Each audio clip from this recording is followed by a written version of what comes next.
धर्मगुरूंचा बालविवाह विरोधी लढण्यास पाठिंबा. बुलढाणा जिल्ह्यात अनोखी जनजागृती मोहीम.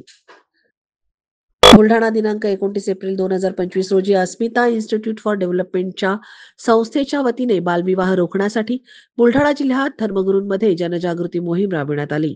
अक्षय तृतीया आणि विवाह हंगाम लक्षात घेऊन पंडित मौलवी पादरी भिक्खू यांना या मोहिमेशी जोडण्यात आले.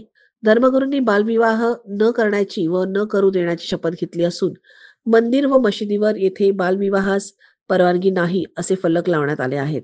संस्थेच्या अध्यक्षा सौ संगीता गायकवाड यांनी सांगितले की धर्मगुरूंच्या या सकारात्मक सहभागामुळे जिल्ह्यात यंदा एकही बालविवाह होणार नाही असा विश्वास बळावला आहे. ही मोहीम Just Rights for Children JRC या राष्ट्रीय संस्थेच्या बालविवाह मुक्त भारत 2030 या उद्दिष्टाच्या दिशेने एक महत्वपूर्ण पाऊल आहे. प्राईम मीडिया 24 साठी गोपाल ढगे, नांदुरा, बुलढाणा.